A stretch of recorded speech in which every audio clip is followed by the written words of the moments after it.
Who are we? We are a decentralized notification protocol. We are filling up the missing battery infrastructure part. And yeah, we are the first one to invent this for the battery ecosystem. More on our journey would probably be explained by Richa. So I will just start this webinar by first of all saying that we are happy and pumped to be here. And then, yeah, with the thought, and that thought is how did you guys know that you had to come to this webinar at this moment? Or more generally, how do you guys know that any important online event, is going to happen? With that thought in mind, let me give a little bit of background about myself. I'm Harsh. I started my entrepreneur journey back in 2009. Started it with mobile apps and games. We were the first one to create a third-party web browser for iOS. One of the first. It was called 360 web browser, and at that point of time, it had all the bells and whistles. It had Firefox Sync, it had music player, it had a very innovative UX to navigate to, and yeah, it did quite well. So IW was really, really lucky, and it really went quite well as it got to be in the US top apps of the App Store for quite some while. The reason I'm telling you this is because this is my ice breaker part, and the icebreaker is that because we did quite well with RW in 2011, me and two of my close friends who were also the founders of that company, we went ahead and did a Euro trip. So yeah, before Farhan Akhtar and company did Zindagi Na Milegi Dobara, we did it before that. For our international audience is just a bad Indian movie pun, which I'm making. So yeah, fast forward into the space, we went into doing a lot of mobile app development, even game development. Then we went to mobile marketing, third-party consulting. But yeah, I was not getting the same fun and passion which I found when I was doing 360 web browser. So that led me to exploration path, which made me go into designing, which made me go into creating a machine aggregator e-commerce site for India, which even made me create few software as a solution service. But yeah, it was blockchain, which got the same, which got my attention in 2018. And I realized that the passion and the fun which I used to have when I started, I'm experiencing the same thing. And that's when I started with blockchain, got into a New York fintech blockchain company. Of course, had to learn all the tips and tricks. That eventually became its centralized company of its own and got split into a decentralized organization as well, of which I was the CTO of, and that was till September 2019, which was the time I decided that let's become a decentralized entrepreneur. So yeah, that's not that's a little bit about me. I will hand over the mic to Richa, and she can probably give her intro, and she can tell you how we came to the Eureka movement for Ethereum push notification service. And of course, after that, we are going to talk about game theory and DeFi, because yeah, that's what this webinar is all about. All right. Thanks, Harsh, and thanks, Adarsh. It's really good to see such a good full house today, and we are really glad to be over here. So, a quick introduction about myself. I'm Richa. I have about 12 years of technology experience and about 2 years of experience in the blockchain space.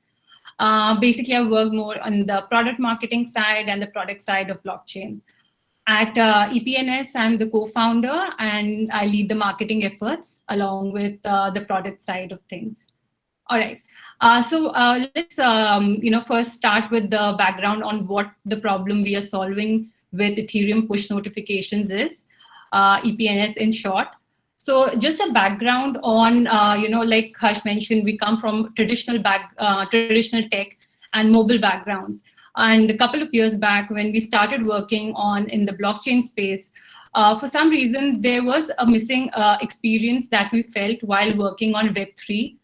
At that point of time, we couldn't really tell what the missing experience was, but it kind of felt oddly like how in the early 2000, when in the early internet days, how we used to go to Gmail when Gmail had just logged in, just log on over there, check if there are any emails and any important messages, check that, and probably wait for some time if there was any response. Again, rinse and repeat that cycle, and just see if there are new updates. Similarly, for the initial social media platforms like Orkut, back in the days, we used to actually go back to Orkut, log in there and see if there was any new updates from friends, any new friend requests, new scraps on the wall, and so on. So in both the cases, the main theme was that as a user, we went to the service, we went to the platform, we saw if there was any important notification, updates for us, and that was back then, right? It was almost a decade back.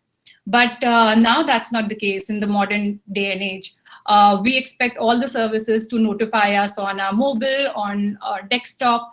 It could be through notification, through SMS. So anytime you make a payment, you get a notification of the transaction through Paytm, Google Play, or whatever. Even all your security verifications are now through notifications, right?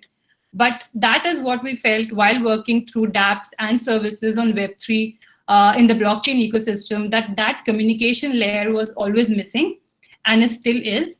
That when a dApp and a service has to communicate with a user, for that communication to occur, a user has to go back to a dApp and a service. And that is a missing piece of the Web3 infrastructure that Ethereum push notification is trying to solve.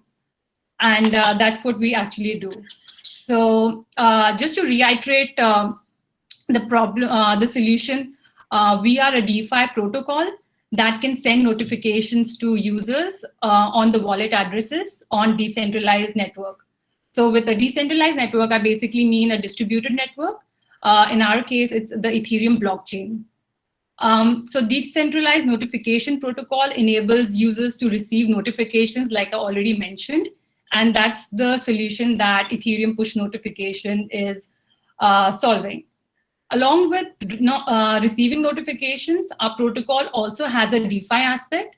Now, the DeFi aspect is something that Harsh should be deep diving more in the further section of the presentation. But our protocol enables users to earn along with receiving notification, and that's all on the decentralized network.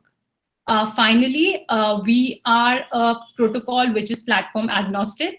Now, when I say platform agnostic, I basically mean that notifications can be received on any platform. It can be mobile, desktop, Chrome, MetaMask, as I'm sure a lot of you know. So notifications can be received on any of these platforms. All right. So this is basically what we as Ethereum push notification are doing. And further next, I would ask Harsh to kind of deep dive more into the DeFi and the game theory aspect, which kind of forms the crux of EPNS as well. Great. Thank you, Richa. Yes, it always brings me joy to speak about DPNS, and of course, bore you with all the concepts of game theory and DeFi. But yeah, while I can be boring, the concepts definitely are not. And also, just to reiterate, yes, we are a DeFi decentralized protocol. And the beauty of the way which we have designed the protocol is that as a service, they just need to interact with our protocol. And once they send a notification to our protocol, after that, that's all the thing they have to do. After that, it's up to us. We will take that notification and we'll deliver it across all platforms. So it can be mobile, it can be Telegram, it can be web, it can be even decentralized and potentially user wallets as well. So yeah, that's a cool part, and that's the innovation part. But we also firmly believe that to drive the innovation to the users or to make sure that it's adopted, we need to construct a set of rules and a set of incentivizations so that the users and the services they feel that they are benefiting from the entire process, and that's where the game theory and the DeFi aspect comes in. Before telling you guys about how we do those things on our protocol, I would like to just briefly touch on the game theory part and the DeFi part. So yeah, I'm sure many of you would be aware that game theory usually exists everywhere, and while people make it sound complex, it essentially is very simple to understand. It's just basically a process or a set of rules you design for any game or any service or any interaction, which results in a win-win scenario for all the players or all the actors in the game. How do you do that? Basically, you create rules. Some of the rules can be created to incentivize people to do certain behavior, and some of the rules are created to penalize bad actors. And that, in essence, is the game theory.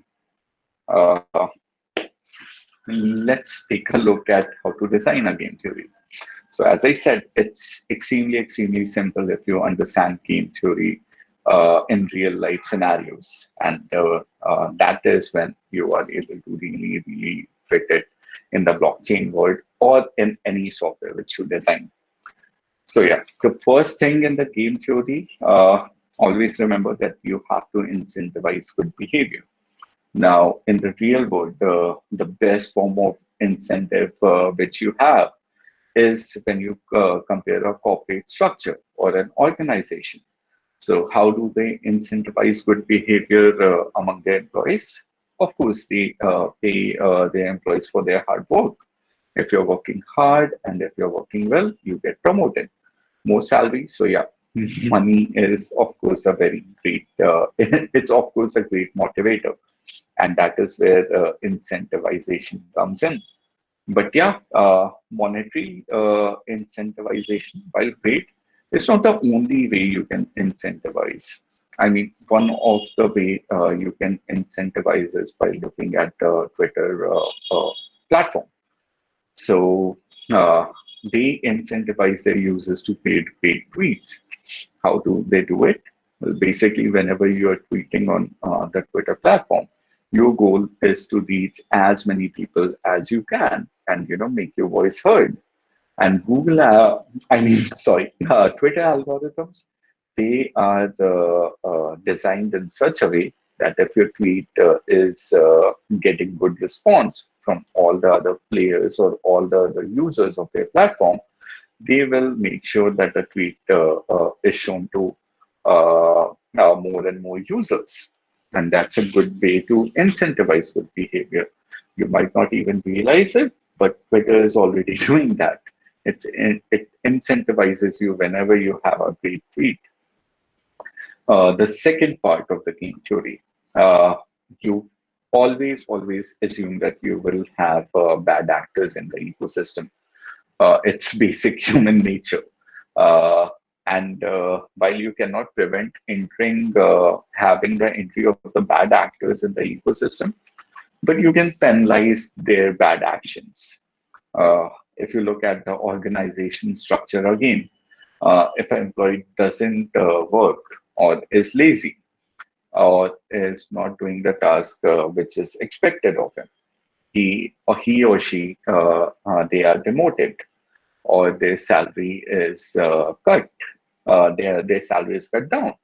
Again, looking at the Twitter model, if your tweet is offensive uh, and people are reporting that this is an offensive tweet, Twitter might ban you from tweeting for 2 hours. If you keep on doing that action again and again, Twitter will ban you for life.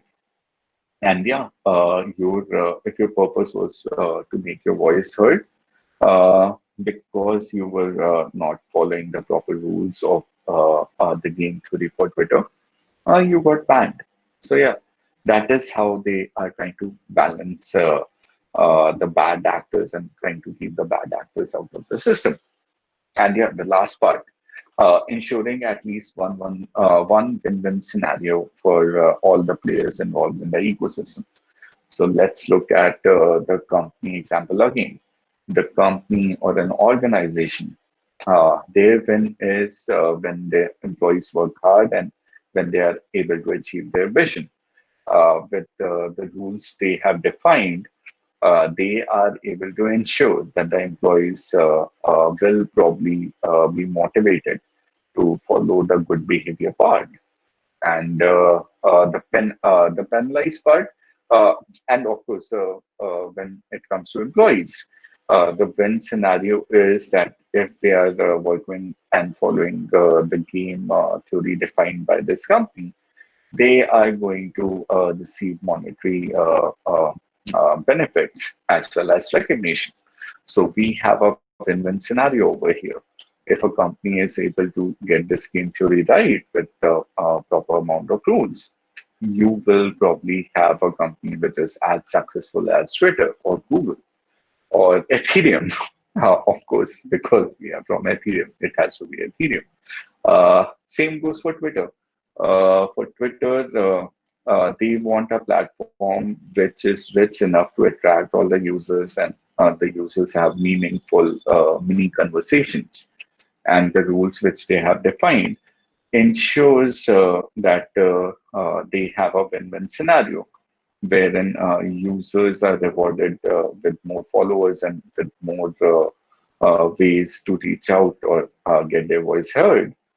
And if more users follow and create good content on their platform, Twitter as a platform is also successful.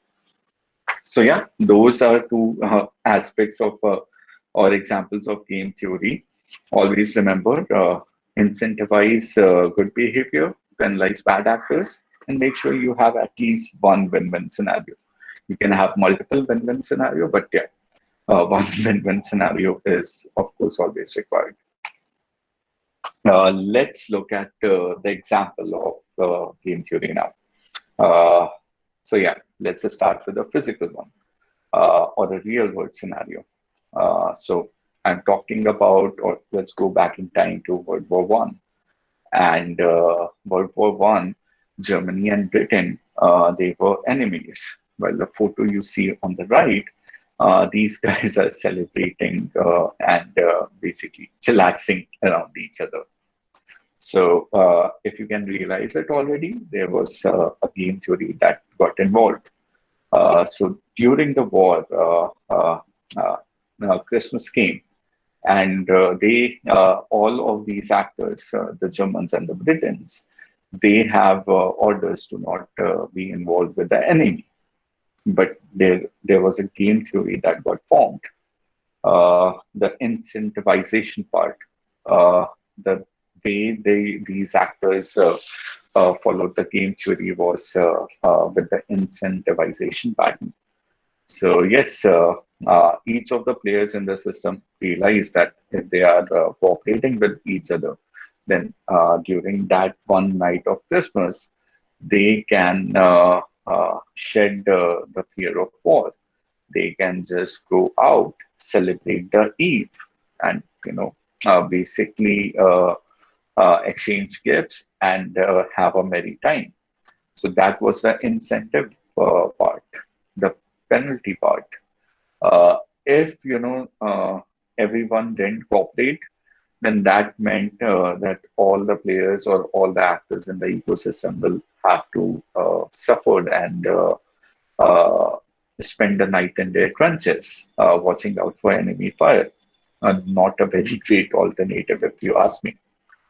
And yes, just because of incentivization for good behavior and penalty for bad actors, we had a situation, a win-win situation, where if every actor or every player followed the games of the theory, they will end up in a win-win situation where everyone is happy.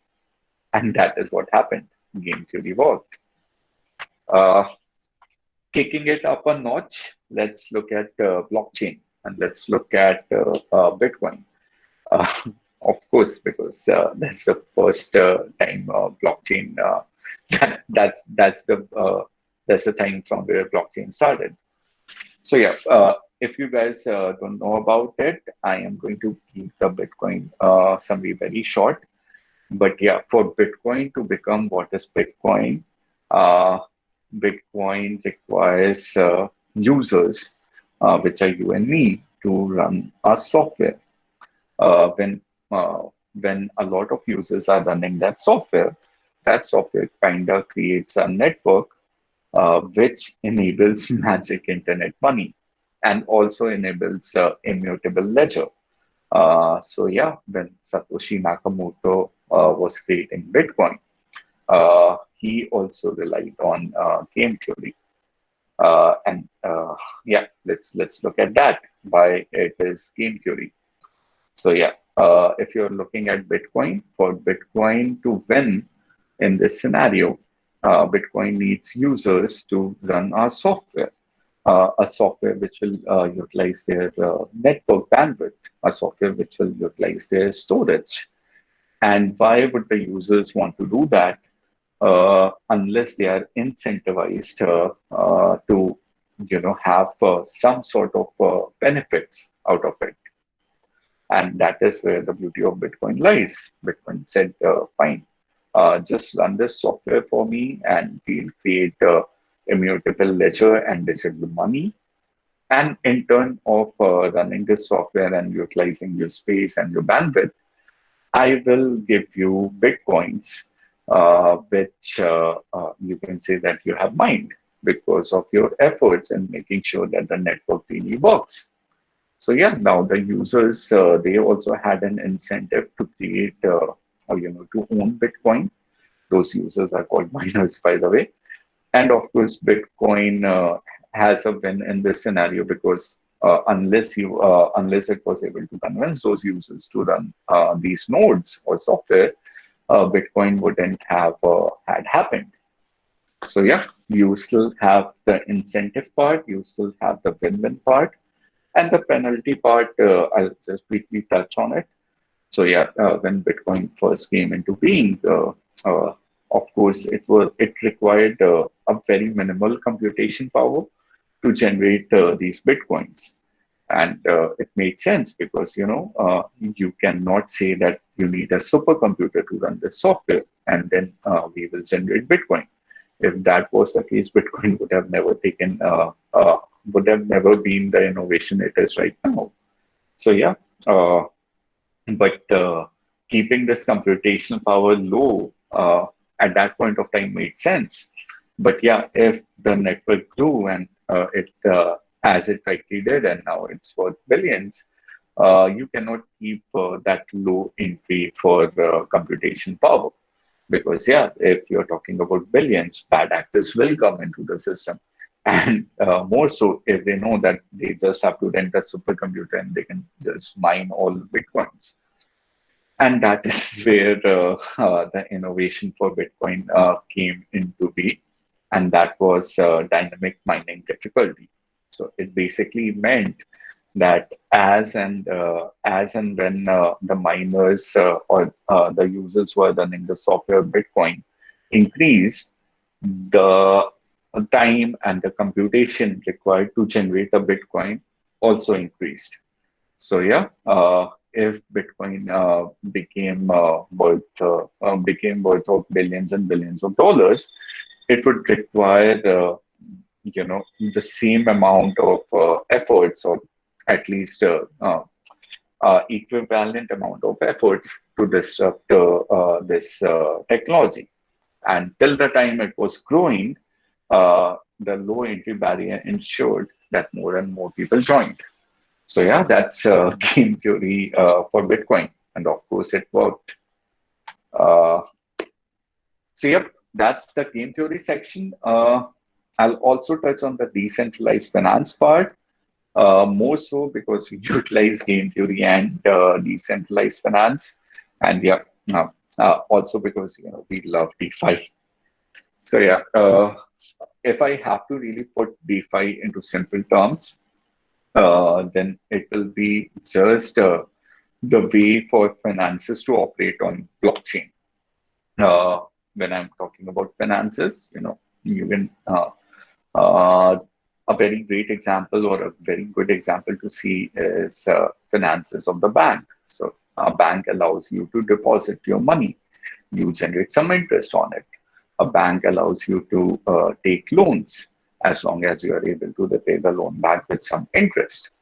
And yeah, so these things like lending, interest, borrowing, these things basically are your finances. And when you are doing these exact same thing on blockchain, which means you are doing it with the algorithms running in a decentralized way and not a centralized server, keeping track of your loans. So when you do it like that, when you do it on blockchain, it becomes decentralized finance, and that is DeFi. So yeah, as I said, my love of DeFi, uh, I made Richa put this slide because of my love of DeFi. So yeah, why DeFi and why we feel that DeFi is the next innovation in the blockchain era, and even for all of us. For that, for us to understand that, we need to understand money. And a lot of people tell me that, especially in India, there is a lot of confusion that paper money. And yeah, that's to understand what DeFi is and why DeFi is different than money. We really have to understand money. So I think some of you might know that the current iteration of money we have, which is the iteration which is not relied on gold reserve, is not the real iteration of money when it began. So paper money also has changed through the entire 400 or 500 years of existence. And before paper money, of course, there were certain other things. I mean, money or the concept of it is as old as civilization itself. And yeah, if you look at it, money before paper money was gold coins. Before that, it was wheels. So yeah, money itself has changed a lot and will of course keep on changing a lot, as is with the entire world and how the world is run by cars and not horses today. But yeah, leaving that paper money aside, what was the next invention that happened in money? It was credit card. Why credit card is an invention over money? Well, just think about it. With paper money, whenever you wanted to have a service, you used to go to that vendor, you used to offer them your paper money. And once the vendor agreed that I'll do this for 200 rupees or $200, then you handed over $200 and they would come and perform or provide that service for you. Why credit card disrupted this technology and was the innovation? Well, with credit card, you really didn't need to have paper money. You could just go and tell a service that, hey, I want this done. And what banks did was they said that, it's fine. You can take a loan from us via credit card.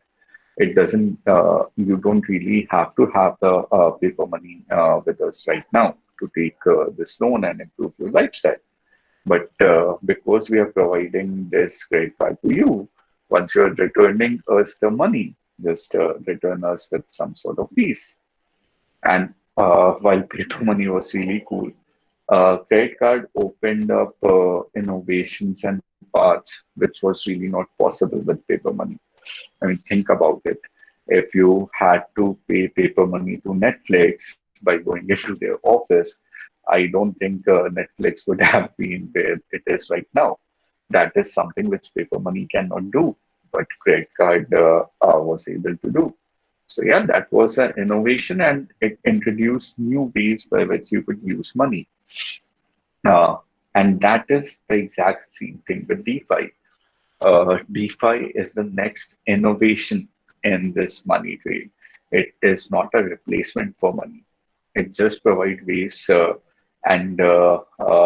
do services or different services which paper money or even credit card cannot do. Let's look at one of the example. So you might have heard about flash loans, but for those who haven't, I'll just try to explain flash loans. Flash loans is an invention of DeFi. There is nothing that exists in the physical world that is equivalent to a flash loan. In simple terms, flash loan is just a zero collateral loan. What that means, it basically means you can borrow millions of dollars from blockchain users, and you can perform whatever you want with those millions of dollars. You can arbitrage it, or just perform whatever you want, as long as you are able to repay those million of dollars in the same transaction or in the same function call. So with the nature of the blockchain, the thing is that if you're writing a function, that function will execute. That function will either execute and the blockchain will carry on the state changes forward, or it will not execute and the blockchain will not carry those state changes forward. And that is where Flash loan works brilliantly, because you're writing the code, and the algos are able to determine that you are taking this money from a borrower in the same function. You're doing something with that money, and then you are returning the borrower its money with some interest. And of course, if you're able to do all of these things successfully, then the blockchain will execute that code. Otherwise, it won't. So all of a sudden, you now have the means to take a loan, which can go into thousands or millions, as long as you are able to ensure that you have written your code successfully to return that to the borrower. And if you are not able to do that, the borrower doesn't lose their money. And the only thing you lose are the dollar or the $10 or the $5 fee, which you have to incur to execute this function, whether successfully or unsuccessfully. So yeah, that's something which, again, I haven't seen a single person tell me that credit card or physical money can do, and that is why we believe that DeFi is the next innovation. Just to reiterate my points, if you want to imagine DeFi, imagine it as a set of APIs or a set of Legos or money Legos, which you can plug and play. These money Legos can enable you to earn interest, can enable you to stake your digital money, can enable you to lend these digital money out. And because now you have these services on blockchain, you can basically create your DeFi protocol that can be a mixture of all these things to perform certain services, which is what exactly PNS is doing. So, yep, time to see the product. I hope you guys are with me till now. So, yeah, the EPNS game theory and why we spoke about DeFi. So yeah, while the innovation is very, very cool in itself, we also realize that to drive adoption, we need to make sure that the incentives and the win-win scenario for both the users and the services sending notification to the users are created. So again, incentives, I spoke about how money is a great motivator. And while we are not going to pay users from our salary, what we are going to do is we are going to utilize DeFi to create a model which automatically pays these users. How we do it? Well, very simple. Whenever a service comes into our ecosystem, they need to activate themselves by paying us a fee. This is usually $50 or less. Uh, we require this because we don't want services to be bad actors or spam the protocol or the smart contract. So yeah, when they are staking a fee with us, that means they're staking some money. And even if they want to pull out this fee, we deduct or we charge a penalty fee of $10 or $20. Small enough for serious players to not to worry about. But if someone wants to spam and someone wants to loop this out, it's going to cause them monetary difficulties. So yeah, penalty aspect of it. Uh, Coming back to the game theory, so yeah, these services they activate themselves by depositing a fee, can be $50 or higher on our protocol. This fee doesn't come to us; it actually goes to that DeFi aspect that we were talking about, which is the lending part. We lend this fee out to different DeFi protocols. Right now, it's Aave lending protocol which we are using, and in turn, because we have lent this digital money out, we start to get interest on this digital money. Now, this interest, again, we don't really keep it for ourselves. This was something which made the service or created the service a win scenario. What about the users? So yeah, we had a lot of arguments that getting useful notifications is an incentive good enough for the users. But of course, because we are the first one to do it, we wanted to do it in in an even better way. And that's when we realized that, hey, we have this interest. So how about we give this interest back to the users? So that's where the other aspect of the game theory comes. So the user they come and they look at they interact on our platform or on blockchain, and they see that these are the channels that activated themselves. We call services who are activated as channels because YouTube analogy works quite well over here. Now, whenever a user becomes a subscriber of these services, they instantly start to earn using the interest which these services were generating, and they earn it in a weighted way, which means if the jar has joined the service on day zero and she is receiving notification from day zero, and I joined the service or the same service on day 10, then of course Richa will have a higher earning ratio or a higher share in the interest which these staking fees of the service are earning. And that is the EPNS game theory in essence. Basically, we incentivize, of course, basically, we know that services, they are already heavily incentivized to reach out to their users. Uh, of course, they have the route of centralized services like email or Telegram or Twitter, but that is just one seventh. That is just one seventh of what push notification can do. I mean, right now, even you guys know the importance of push notification, and so does everyone. So yeah, moving forward, the incentivization part is already there for the service. For the users, while they are incentivized to receive useful notifications, sometimes the service might send them promotions. And we thought that the user needs to have much more incentivization part to create this game theory and to create this win-win model. So yeah, that's where the staking lending interest part comes in. And because of these penalties and the incentivizations we have created, there's a win-win scenario where the user is happy to receive notifications and they earn from it, and the service is happy to stake and send notifications and form a genuine communication channel between their users.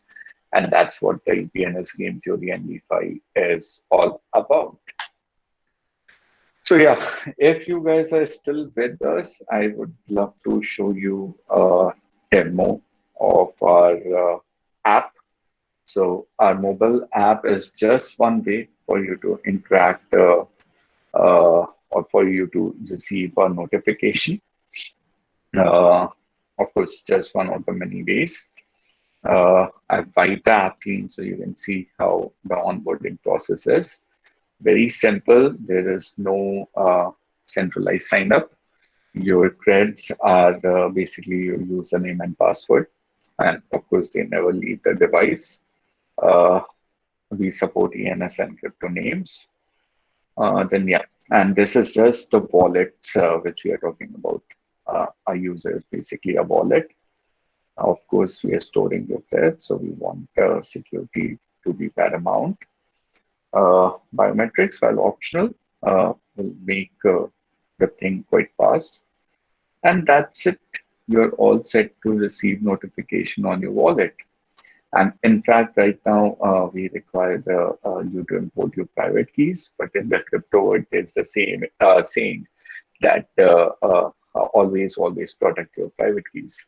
So we are happy to tell you that from the next week onward, we will just require you to sign in via your public key or your wallet address. So yeah, that makes it even cooler. Uh, Notifications. So yeah, we always thought notifications to do a lot more than just send textual messages. We think of them more like Twitter feeds. So yeah, you have notifications coming from blockchain that can have images. Then you have notifications with the blue outline. That means they are call to actions. It can take you to a website. And of course, the last and the coolest notification is the notification which has the pink and purple dot. This means these notifications are encrypted and only you on your device can open and see it because, of course, you have imported your private key over here, but no one else can really see that notification. So yeah, I started the presentation by saying that how do you guys receive important events? And of course, the answer is notification. In the decentralized world, this really doesn't exist right now, and we are solving that. So let's take an example. Now, these are dummy channels, but let's say you did a trade on Binance Dex or IDEX or any other decentralized exchange. They can now just send a notification to Harsh.crypto or even my wallet address and just say that, just let Harsh know that this is done. But yeah, why stop over there? We have a very genuine valid problem with Ethereum naming service right now. ENS, for those of you who don't know, is basically the Ethereum way to have a domain name. And yeah, because they are decentralized, and I think they just sent us the video by mistake. So yeah, I just filed it because we were talking about ENS. So yeah, because uh, these domains they are on blockchain and they are related to the wallet address, and around 200,000 domains are expiring. And ENS doesn't have a way to send notifications to these people because they don't know how to send notifications out. But that was before EPNS. With EPNS, they can just send a notification to Hush.crypto that, hey, your domain is expiring. They can even include a link and you can just click and shoot, and that will work. It will even take me to the checkout page. Lastly, we did, and that's why I swiped. We thought, why stop over there? Why not have notifications that can give you YouTube videos? So yeah, you are seeing a YouTube video over here. That is a notification coming from blockchain, going through our protocol, getting carried to centralized as well as decentralized carrier, then getting relayed to our mobile app, which is one of the many ways by which notifications can go to other platforms. And the result is these amazing, beautiful live broadcast notifications. So, yep, that's about our product. And moving forward, so yeah, we hope you enjoyed the demo. And yeah, we are very, very proud and very, very grateful to Ethereum Foundation more for their guidance and mentorship. More specifically, Ken from Ethereum Foundation. Of course, we absolutely loved our time in Hack Money. Then we got selected for IDO for their product validation day. And right now, we are in the Gitcoin kernel accelerator and incubator program. Uh, that a little shout out to Gitcoin guys. Some of the awesome people I've met are in Gitcoin, and uh, they really, I start to wonder whether they sleep or not. And this is a fellowship program where we have 250 users of Web3 developers from all around the world. And the Slack channel and the communication that happens over here is just crazy. So yeah, now if you ask me about Bitcoin, I'm going to talk day in and day out. So yeah, moving forward, we really love Anthony from EthHub, DeFi Dad, DeFi Pulse to feature who have featured us. And we are going to also be speaking about EPNS on EdCon, which will happen on 9th August. So yeah, in case you guys liked what we taught, you are all welcome to join us over there. I don't know why this slide is here because we have done our introductions. But yeah, just in case you didn't know or joined late, uh, I'm Harsh. I'm the project lead and founder of EPNS. And of course, I'm joined with my co-founder, Richa. She is the marketing lead and also is involved in product engineering and research. Thanks and reference.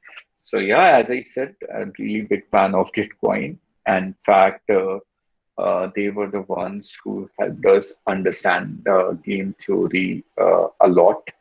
So big shout out to Vivek and Andy. Andy was the one who created the course. And yeah, both of these guys, they help us so much on Gitcoin. And yeah, also a big shout out to Sachin, who is also from Bitcoin and is our go-to guy whenever we need some assistance or advice. Lastly, I think Richa has already started copying and pasting this link out. So yeah, if you enjoyed game theory and if you're eager to learn more about the interactions, then this is an amazing tool which Andy found for us, and it really basically tells you how to play the game theory and how to play it right, and you can do it interactively. So you can see who is the winner with whatever rules and interactions you set in place. Hi, Harsh. This is Praveen. Am I audible? Yeah, Kevin, you are.